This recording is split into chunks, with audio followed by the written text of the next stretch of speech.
കുറച്ച് വട്ടുണ്ടോ അതോ രേവതിയെ പോലെ അഭിനയിക്കുമോ? എവിടെയോ എന്തോ തകരാറ് പോലെ. അതിന് 1500 ലൈക്ക്. അഭിനയിക്കാൻ അറിയില്ല, സിനിമയിലല്ല ലൈഫിൽ. മലയാളികളുടെ വൃത്തികെട്ട നിലവാരം കമന്റ് ബോക്സിൽ കാണുന്നുണ്ട്. എല്ലാം തികഞ്ഞവർ. മോഹൻലാലിന്റെ മകൾ വിസ്മയ മോഹൻലാൽ അഭിനയിച്ച ആദ്യ ചിത്രമാണ് തുടക്കം എന്ന് പറയുന്ന മൂവി. ആ മൂവിയുടെ പ്രൊമോഷനുമായിട്ട് ബന്ധപ്പെട്ട് അവരുടെ ഫാമിലി എല്ലാവരും കൂടെ ചേർന്ന് ഇൻ്റർവ്യൂസ് ഒക്കെ കൊടുത്തിട്ടുണ്ടായിരുന്നു. ലാലേട്ടൻ ഉണ്ടായിരുന്നു, പിന്നെ പുള്ളിക്കാരൻ്റെ വൈഫ് ഉണ്ടായിരുന്നു, പിന്നെ പറയുന്ന ആൻ്റണി പെരുമ്പാവൂർ, ഇവർ സകലമാന പേരും കൂടെ ചേർന്ന് എല്ലാ ചാനലുകളിലും ഇൻ്റർവ്യൂസ് കൊടുത്തിട്ടുണ്ട്. അതിൻ്റെ പ്രൊമോഷൻ്റെ ഭാഗമായിട്ട് കൊടുത്ത ഇൻ്റർവ്യൂസാണ്. ഈ പടം ഈ ഓഗസ്റ്റ് 7-ാം തീയതിയാണ് പുറത്തിറങ്ങാനായിട്ടിരിക്കുന്നത്. അതായത് ഈ ഒരു സമയത്ത് കുറേ മീഡിയക്കാർ കുറേ വീഡിയോസും കാര്യങ്ങളും എല്ലാം ഈ വിസ്മയുടെ എടുത്ത് എന്താ പറയണ്ട സോഷ്യൽ മീഡിയയിൽ എല്ലായിടത്തും കൊണ്ടുവന്നിട്ടിട്ടുണ്ട്. അതായത് ഈ 30 സെക്കൻഡ്സ് 20 സെക്കൻഡ്സ് പകുതി റീൽസുകളായിട്ട് കട്ട് ചെയ്ത് ഈ ഇൻസ്റ്റാഗ്രാമിലും ഫേസ്ബുക്കിലും എല്ലാം കൊണ്ടുവന്ന് ഇടുന്നുണ്ട്. അപ്പോൾ അതിൻ്റെ താഴെ വരുന്ന കുറച്ച് കമൻസ് ആണ് സത്യം പറഞ്ഞു കഴിഞ്ഞാൽ ഞാൻ ഈ ഒരു വീഡിയോ ചെയ്യാനായിട്ടുള്ളൊരു കാരണം. ശരിക്കും പറഞ്ഞു കഴിഞ്ഞാൽ എന്ത് പറയണ്ടേ, ഈ ലൈഫിൽ ഒന്നും ആവാൻ പറ്റാതെ എന്ത് കണ്ടാലും കുറ്റം പറഞ്ഞുകൊണ്ടിരിക്കുന്ന ഒരു തരം മാനസിക രോഗികൾ, അതായത് കുറേ വായി നോക്കികൾ വന്നിരുന്ന് ആ പെൺകുട്ടി എന്തൊക്കെയാണ് വിളിച്ച് പറയാമെന്നറിയോ? അതായത് അവസാനം ആ ഒരു പെൺകുട്ടിക്ക് എന്തോ മാനസികമായിട്ടുള്ളൊരു അസുഖമുണ്ട് എന്നുള്ള രീതിയിൽ വരെ വരുത്തി തീർക്കാൻ വേണ്ടി ശ്രമിക്കുകയാണ്. എനിക്ക് മനസ്സിലാവുന്നില്ല ഇവർക്കൊക്കെ എന്ത് മനസുഖമാണ് ഇതിൽ നിന്ന് കിട്ടുന്നതെന്ന്. മോഹൻലാലിൻ്റെ മകൾക്ക് പ്രോപ്പറായിട്ട് മലയാളം അറിയില്ല എന്ന് എല്ലാവർക്കും അറിയാവുന്നൊരു കാര്യമാണ്. കാര്യം അത് പഠിച്ചും വളർന്നതെല്ലാം പുറത്താണ്. അപ്പം കൂടുതലായിട്ട് മലയാളത്തിൽ കമ്മ്യൂണിക്കേറ്റ് ചെയ്യാറില്ല. എന്നാൽ അത്യാവശ്യം കാര്യങ്ങളൊക്കെ മലയാളത്തിൽ കേട്ട് കഴിഞ്ഞാൽ അത് മനസ്സിലാക്കാൻ പറ്റും. അതിനും ഇവിടെ ചില ആൾക്കാർക്ക് കുറ്റമാണ്. അതും ഭയങ്കര ജാട കാണിക്കുകയെന്ന് കുട്ടിക്ക് മലയാളം അറിയത്തില്ല. അതായത് ഒരു തരം വായി നോക്കികൾ, സ്വന്തം ഐഡിയിൽ നിന്ന് പോലും അല്ല വന്ന് കമൻറ്റ് ചെയ്യുന്നത്. ഞാനിവിടെ ഒരു വീഡിയോ കാണിക്കാം. ആ വീഡിയോയുടെ താഴെ വന്ന കമൻസും ഞാനിവിടെ കാണിക്കാം.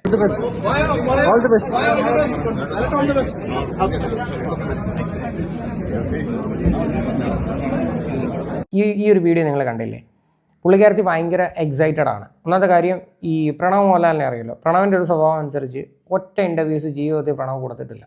കാര്യം ഇപ്പോൾ എല്ലാവരുടെയും മുന്നിൽ വന്ന് അങ്ങനെ സംസാരിക്കാനായിട്ട് പുള്ളിക്ക് അത് അറിയത്തുമില്ല, പുള്ളിക്കാരത്തിന് അത് താല്പര്യമില്ല. വിസ്മയെ സംബന്ധിച്ചും അങ്ങനെ തന്നെയാണ്. കാര്യം പുള്ളിക്കാരത്തിയുടെ ലൈഫിലെ ഫസ്റ്റ് ടൈമാണ് ഇങ്ങനെ വന്നിരുന്ന് ഓരോ ഇൻ്റർവ്യൂ കൊടുക്കുന്നതും മീഡിയക്കാരെ ഇങ്ങനെ ഫേസ് ചെയ്യുന്നത്. അപ്പം ഭയങ്കര എക്സൈറ്റഡ് ആയിട്ട് നിൽക്കുവാണ്. അതായത് അതിൻ്റെ ഒരു ബിഹേവിയർ അങ്ങനെയാണ്. നിങ്ങൾക്കത് വീഡിയോസൊക്കെ കാണുമ്പോഴത്തേക്ക് മനസ്സിലാക്കാൻ പറ്റും. ഭയങ്കര ആക്റ്റീവായിട്ടിരിക്കുന്നു, കൊച്ചു പിള്ളേരെ പോലെ അങ്ങോട്ടും ഇങ്ങോട്ടും ഓടി നടക്കുന്നു. അപ്പം അത് കണ്ടപ്പം കുറച്ച് ആൾക്കാരുടെ കമൻസാണ് ഞാനിവിടെ വായിക്കുന്നത്.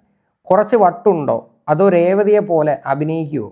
അതിന് 1117 ലൈക്കുണ്ട്.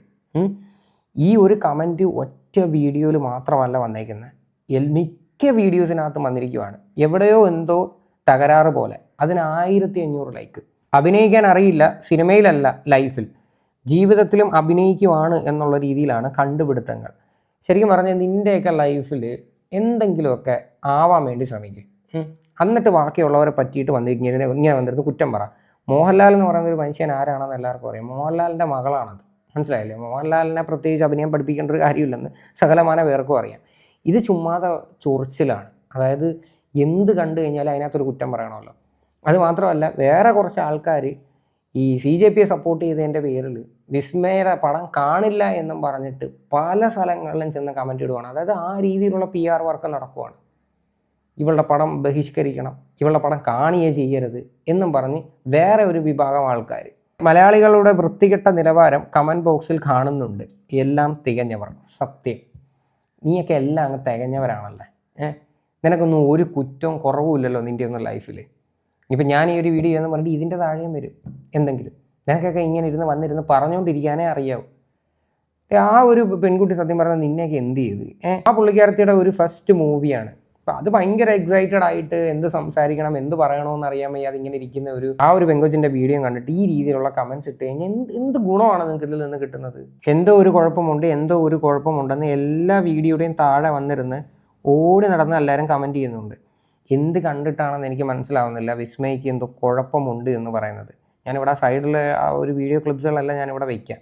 അത് മാത്രമല്ല, പുതിയ ആ ഒരു മൂവിയുടെ ആ ഒരു ട്രെയിലർ കണ്ട സമയത്ത് എനിക്ക് പുള്ളിക്കാരത്തി ആദ്യമായിട്ട് അഭിനയിക്കുമെന്നല്ല എനിക്ക് ഫീൽ ചെയ്തത്. കാര്യം മുന്നേ അഭിനയിച്ച ഉള്ള ഒരു എക്സ്പീരിയൻസ് ഉള്ളതുപോലെ ഫീൽ ചെയ്തത്.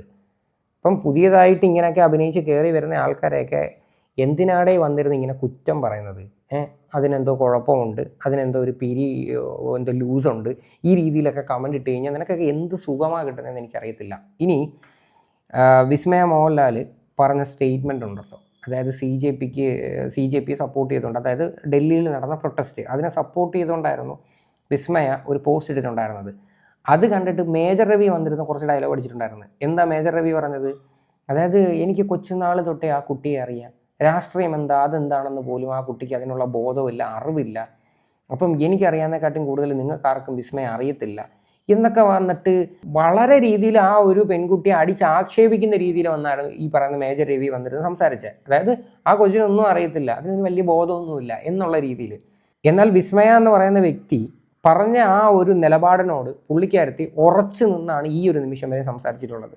പുള്ളിക്കാരത്തി പറഞ്ഞൊരു കാര്യം ഞാൻ അവിടെ കേൾപ്പിക്കാം. I want to ask a question. Recently, Maya Koreru social media backlash vannu. So, do you want to talk about it? Yeah, I stand by what I said. I believe we're a democracy and we should always be allowed to question and be heard. And that we should always have dialogue instead of force. And yeah, I don't think your politics should ever supersede your humanity. And regardless of which party is in power, if tomorrow the same thing was to happen, I would still feel the same way. ഏത് പാർട്ടിയാണെങ്കിൽ തന്നെ ഇപ്പം ഇങ്ങനൊരു പ്രവൃത്തികളാണ് നടക്കുന്നതെങ്കിൽ പുള്ളിക്കാരത്തി ഈ രീതിയിൽ തന്നെ സംസാരിച്ചിരിക്കും. India ഒരു ജനാധിപത്യമായിട്ടുള്ള രാജ്യമാണ്. പുള്ളിക്കാരത്തി പറഞ്ഞ നിലപാടിനവിടെ തന്നെ ഞാൻ 100% ഉറച്ചു നിൽക്കുന്നു എന്നുള്ള രീതിയിലാണ് വിസ്മയ ഇവിടെ സംസാരിച്ചിരിക്കുന്നത്. ഇതാണ് ശരിക്കും പറഞ്ഞ നിലപാട്, മനസ്സിലായില്ലേ? അല്ലാതെ ഒരു പ്രശ്നം ഉണ്ടാകുമ്പോഴത്തേക്ക് അങ്ങോട്ട് ചാടി ഇങ്ങോട്ട് ചാടി അങ്ങനെയുള്ള പരിപാടിയൊന്നുമല്ല. മേജർ രവി ഇതൊക്കെ കാണുന്നുണ്ടല്ലോ. മേജർ രവിക്ക് എന്തിൻ്റെ കടിയാണെന്ന് എനിക്ക് മനസ്സിലാവുന്നില്ല. കുറച്ച് നാളുകളായിട്ട് ഇങ്ങനെയുള്ള പൊട്ടത്തരങ്ങൾ പറയുക, ഇതൊക്കെയാണ് മേജർ രവിയുടെ മെയിനായിട്ടുള്ള പരിപാടികൾ. ആ ഒരു മേജർ എന്ന് പറയുന്ന ഒരു പദവിയുണ്ട്, അതിനെങ്കിലും ഒരു റെസ്പെക്റ്റ് കൊടുക്കുക. ഇങ്ങനെയുള്ള കുറേ വിഡ്ഢിത്തരങ്ങളായിട്ടുള്ള കുറച്ച് വിവാദങ്ങളിലൊക്കെ ചെന്ന് പെടാതിരിക്കുക. കാര്യം അനാവശ്യമായിട്ട് ആ ഒരു പെൺകുട്ടി വന്ന് ആക്ഷേപിക്കേണ്ട കാര്യം നിങ്ങൾക്കില്ല. കാര്യം ആ പുള്ളിക്കാരത്തിയുടെ സ്റ്റാൻഡ് എന്താണെന്ന് വ്യക്തമാണ്. ഇനിയും വേറെ ഇൻ്റർവ്യൂസ് ഉണ്ട്, ഞാനവിടെ വെച്ചുതരാം. എനിക്കറിയാം ഞാൻ എന്താ ഉദ്ദേശിച്ചത്, whatever, but and I know for myself. So if someone else misunderstands what I'm saying, that's their misunderstanding. I don't have to prove what I'm thinking or what I'm feeling or. അതെ, പുള്ളിക്കാരത്തി എന്താ പറഞ്ഞത് പുള്ളിക്കാരത്തിക്ക് അറിയാം. എനിക്ക് prove ചെയ്യേണ്ട ആവശ്യമൊന്നുമില്ല, എനിക്ക് എന്നെ വ്യക്തമായിട്ട് അറിയാം. അപ്പം ബാക്കിയുള്ളവർ എന്ത് ചിന്തിക്കുന്നു എന്ന് വെച്ചിട്ട് നമുക്കൊരിക്കലും ജീവിക്കാനായിട്ട് പറ്റത്തില്ല ആർക്കും, മനസ്സിലായില്ലേ? മേജർ രവി പ്രത്യേകിച്ച് ഈ ഒരു സാധനം ഒന്ന് കേൾക്കുന്നത് വളരെ നന്നായിരിക്കും. I don't have to say no, it's like this, it's like that. I don't have to explain myself. If someone has a problem, they have a problem and I can't do anything to fix that problem. And I don't have to. It's not on me to fix their problem. അതെ, നിനക്കൊക്കെ എന്തെങ്കിലും പ്രശ്നം ഉണ്ടെങ്കിൽ നീയൊക്കെ സ്വന്തമായിട്ട് തിരുത്തുന്നതായിരിക്കും ഏറ്റവും better. ഇതിപ്പോൾ എന്ന് പറഞ്ഞു കഴിഞ്ഞാൽ ഉണ്ടല്ലോ, എന്തെങ്കിലും കിട്ടാൻ വേണ്ടി കാത്തിരിക്കുന്ന കുറച്ച് ആൾക്കാർ. ഇപ്പോൾ മേജർ രവിയുടെ കേസല്ല, വേറെ ആരുടെ കേസായി കഴിഞ്ഞാലും ഇന്നലെ വരെ മോഹൻലാലിനെയും ഫാമിലിയും സപ്പോർട്ട് ചെയ്തിരുന്നുകൊണ്ടിരുന്ന ആൾക്കാർ ഒരൊറ്റ പോസ്റ്റ് കണ്ടപ്പോൾ അങ്ങ് തിരിയുന്നു. കാര്യം നീയൊക്കെ രാഷ്ട്രീയം വെച്ചിട്ടും ഇതൊക്കെ വെച്ചിട്ടാണോ ഓരോ ആൾക്കാരെ സപ്പോർട്ട് ചെയ്യുന്നത്, ഇഷ്ടപ്പെടുകയൊക്കെ ചെയ്യുന്നത്? ഒരാളെ പ്രവൃത്തിയും കാര്യങ്ങളൊക്കെ വെച്ചിട്ടല്ലേ നമ്മളൊരാളെ ഇഷ്ടപ്പെടുന്നത്? ഇതിപ്പം പാർട്ടി കാര്യങ്ങൾ, പിന്നെ മതം, ഇതൊക്കെ തലയ്ക്ക് കയറിക്കൊണ്ട് നടക്കുന്ന ഒരു തരം മാനസിക രോഗികളുണ്ട് നമ്മുടെയൊക്കെ നാട്ടിൽ. അമ്മമാർക്കൊക്കെ സത്യം പറഞ്ഞു കഴിഞ്ഞാൽ എന്തെങ്കിലുമൊക്കെ ട്രീറ്റ്മെൻറ്റ് കൊടുക്കേണ്ടത്. സൈബർ ആക്രമണം നടത്തുന്നവർക്ക് മുഖമില്ലെന്ന് മോഹൻലാൽ. സോഷ്യൽ മീഡിയയെ പേടിച്ച് ജീവിക്കേണ്ട കാലം. അത്തരം കാര്യങ്ങൾ ചെയ്യുന്നതിൽ സന്തോഷിക്കുന്നവരുണ്ട്, അത് ഗൗനിക്കില്ലെന്നും മോഹൻലാൽ പറഞ്ഞു. അതിപ്പോൾ അങ്ങ് പറഞ്ഞ പോലെ ഇത് സോഷ്യൽ മീഡിയ പേടിച്ച് ജീവിക്കേണ്ട കാലമാണെന്ന്. പക്ഷേ അങ്ങനെ പേടിച്ച് നമുക്ക് ജീവിക്കാനാണെങ്കിൽ വരാതിരിക്കാനേ പറ്റുള്ളൂ, ഒന്നും പറയാതിരിക്കാനേ പറ്റുള്ളൂ. അത് സത്യമാണ്. വാ തുറക്കാനായിട്ട് പറ്റത്തില്ല, വാ തുറന്നു കഴിഞ്ഞാൽ പ്രശ്നമാണ്, മനസ്സിലായേ? അത് ഇങ്ങനെ ഒരു കൂട്ടം ആൾക്കാർ ഇങ്ങനെ നിൽക്കുവാണ്, എന്ത് പറയുന്നു, എന്ത് പ്രവർത്തിക്കുന്നു, എന്ത് ചെയ്യുന്നു, എന്തിട്ട് കഴിഞ്ഞാലും അപ്പോഴേ അത് വന്നിട്ട് അതിനകത്ത് വേറൊരു അർത്ഥം കണ്ടിട്ട് ആ ഒരു മനുഷ്യനെ മോശക്കാരനായിട്ട് ചിത്രീകരിക്കാൻ വേണ്ടി ശ്രമിക്കുന്നു. ഇതുപോലെയായിരുന്നു ഈ ചെകുത്താൻ എന്ന് പറയുന്നൊരു വ്യക്തി. മോഹൻലാൽ എന്ത് ചെയ്ത് കഴിഞ്ഞാലും കുറ്റങ്ങൾ മാത്രമേ പുള്ളിയുടെ കണ്ണിലുള്ളൂ. അത് മോഹൻലാലിനെ കുറ്റം പറഞ്ഞു കഴിഞ്ഞാലേ റീച്ച് ഉള്ളൂ എന്നുള്ളൊരു ബോധമുണ്ട്. അതുപോലെ തന്നെ വേറൊരു വായി നോക്കി ഇറങ്ങിയിട്ടുണ്ടായിരുന്നു ഈ ആറാട്ടണ്ണൻ എന്ന് പറയുന്ന സന്തോഷ് വർക്കി. ജവൻ ഇന്നലെ എങ്ങാണ്ട് ഒരു പോസ്റ്റ് ഇട്ടിട്ടുണ്ട്. ഈ അലിൻ ജോസ് പെരേര എന്ന് പറയുന്ന ഒരുത്തി ഉണ്ടല്ലോ, അലിൻ ജോസ് പെരേരയുടെ ഫീമെയിൽ വേർഷനാണ് വിസ്മയ മോഹൻലാൽ എന്ന്. എന്നാൽ ഈ പരമനാറി തന്നെ മോഹൻലാലിൻ്റെ പടം ഇറങ്ങുന്ന സമയത്ത് മോഹൻലാലിൻ്റെ വൈഫിനെയൊക്കെ ആ തിയേറ്ററിലൊക്കെ വെച്ച് കണ്ടാൽ ഓടി ചെല്ലുന്നു, എന്നെ മനസ്സിലായോ എന്ന് പറയുന്നു, അവിടെ ചെന്ന് ഇരിക്കുന്നു, പൊട്ടന്മാരുടെ കണക്കുന്ന സെൽഫി എടുക്കുന്നു. ഇവനൊക്കെ ശരിക്കും പറഞ്ഞാൽ എന്തൊക്കെയോ പറയണ്ട അടിച്ച് കയറ്റിയിട്ടുള്ളോ എന്തൊക്കെയോ മൊത്തത്തിൽ കിളി പറന്നുകൊണ്ട് നടക്കുന്നവൻ അവനൊക്കെ. ഇവനൊന്നും ഒരു ബോധവും വിവരവും എന്ന് പറയുന്ന ഒരു സാധനമില്ല. ഇവനെയൊക്കെ എൻ്റർടൈൻ ചെയ്യാനായിട്ട് നിൽക്കുന്ന മീഡിയക്കാരെ വേണം തെറി വിളിക്കാനായിട്ട്. ഇവനെയൊക്കെ ഇത്രയും വളർത്തിക്കൊണ്ട് വന്നത്. ഒന്ന് ആലോചിക്കുക, എന്തും ആരെ പറ്റിയും പറയാമെന്നുള്ളൊരു സാഹചര്യമാണ് ഇപ്പം സോഷ്യൽ മീഡിയ എന്ന് പറഞ്ഞു കഴിഞ്ഞാൽ. താമസിക്കാതെ മേ ബി ഇതിനൊക്കെ ഒരു നിയമം കൊണ്ടുവന്നു കഴിഞ്ഞാൽ തീർന്നു. ഫേസ്ലെസ് ആയിട്ടുള്ള ആൾക്കാരാണ് അവർക്ക്. ഇപ്പോൾ പണ്ട് ഞാനൊരിക്കലും ആരോട് സംസാരിച്ചപ്പോൾ പറഞ്ഞു, അപ്പോൾ പറഞ്ഞു പണ്ടും ഉണ്ടായിരുന്നു ലാൽ, അന്ന് സോഷ്യൽ മീഡിയയിൽ ഇങ്ങനെ ഇതിലൊന്നും വരില്ലായിരുന്നു. ഞാൻ പറഞ്ഞ എന്താണ്, നമ്മളെ അറിയാതെ പ്രാഗുമായിരുന്നു. അതൊരു വേറൊരു തലത്തിൽ നിന്നുള്ള ഒരു ആൻസറാണ്. ഇത് ശരിക്കും പറഞ്ഞാൽ സോഷ്യൽ മീഡിയയിൽ ഏത് പ്രൊഫൈൽ ഇപ്പം ക്രിയേറ്റ് ചെയ്ത് കഴിഞ്ഞാലും, ഇപ്പോൾ ഫേക്ക് ഐ ഡി ആയിക്കോട്ടെ എന്തായിക്കോട്ടെ, നമ്മുടെ ആധാർ കാർഡോ പാൻ കാർഡോ സബ്മിറ്റ് ചെയ്യാതെ ഇത് തുടങ്ങാനായിട്ട് സാധിക്കരുത്. കാര്യം അങ്ങനെയുള്ളൊരു സംഭവമാണ് ഇവിടെ കൊണ്ടുവരേണ്ടത്. അങ്ങനെ കൊണ്ടുവന്നു കഴിഞ്ഞാൽ ഒരു പരിധി വരെ ഇവരുടെയൊക്കെ ഐഡിയും കാര്യങ്ങളും ഒക്കെ തപ്പിപ്പിടിക്കാനായിട്ട് എളുപ്പമായിരിക്കും. അല്ലെങ്കിൽ ഇതിന് ഒരുപാട് മെനക്കേടുണ്ട്. പ്രത്യേകിച്ച് നമ്മുടെ സൈബർ സെൽ ടീമിനായാലും പൊട്ടയടിക്ക് നിങ്ങൾ കൊണ്ടുവന്ന് കേസ് കൊടുത്തു കഴിഞ്ഞാൽ കേസ് എടുക്കത്തില്ല. അതിന് അതിൻ്റേതായിട്ടുള്ള സമയവും പരിധികളുമുണ്ട്. അപ്പോൾ എന്തായാലും അങ്ങനെയൊക്കെ ഒരു നിയമങ്ങൾ കൊണ്ടുവരുന്നത് വളരെ നന്നായിരിക്കും. കാര്യം വളരെ മാന്യമായിട്ടിരുന്ന് നമ്മൾ വിമർശിക്കുന്ന നമുക്കും കൂടെ ഒരു ചീത്തപ്പേരാണ് ഈ കുറച്ച് ആൾക്കാർ. ഉള്ള കാര്യം പറയാമല്ലോ. ഇപ്പോൾ ഈ പറഞ്ഞ മോഹൻലാലിനെതിരെ കമൻ്റ് ഇടുന്നവരായിക്കോട്ടെ, മോഹൻലാലിനെതിരെ വന്നിരുന്ന് വീഡിയോ ചെയ്യുന്നവരായിക്കോട്ടെ, ഇതിന് അഗെയിൻസ്റ്റ് ആയിട്ട് ഇപ്പോൾ ഈ പറഞ്ഞ മേജർ രവി എന്ന് പറഞ്ഞൊരു കേസ് എടുത്തില്ലേ. മേജർ രവിക്കൊക്കെ എന്ത് വിവരം ഉണ്ടെന്ന് ആലോചിച്ച് നോക്ക്.